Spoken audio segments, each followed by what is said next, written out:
মেসিকে নিয়ে কিছু কথা। নেইমার বলেছেন কোনো সন্দেহ ছাড়া মেসি বিশ্বসেরা, মেসি আমার আইডিয়াল, আমার আদর্শ। আর ক্যাসমেরো বলেছেন মেসিকে যারা ভালোবাসেন না তারা ফুটবল সম্বন্ধে বোঝেন না।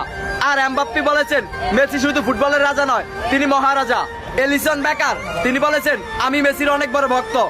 আর কাকা বলেছেন আগামী 10 বছরে 10 জন রোনালদো আসবে, কিন্তু আগামী 10 বছরেও একজন মেসি আসবে না। আর বেকহ্যাম বলেছেন রোনালদো মেসির লেভেলেই নয়। আর রোনালদিনহো বলেছেন মেসির সাথে যে কোনো প্লেয়ারের তুলনা করা অপরাধ। আর বেনজেমা বলেছেন যারা মেসির সমালোচনা করেন তারা ফুটবল বোঝেনই না।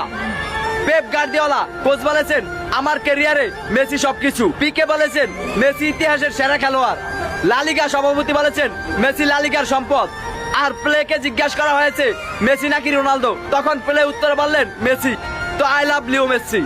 তো এই ভিডিওর মাধ্যমে কোনো প্লেয়ারকে ছোট করা দেখা হয়নি। তো যদি কোনো ভুল হয় তাহলে ক্ষমা দৃষ্টিতে দেখবেন। তো সবাই ভালো থাকবেন।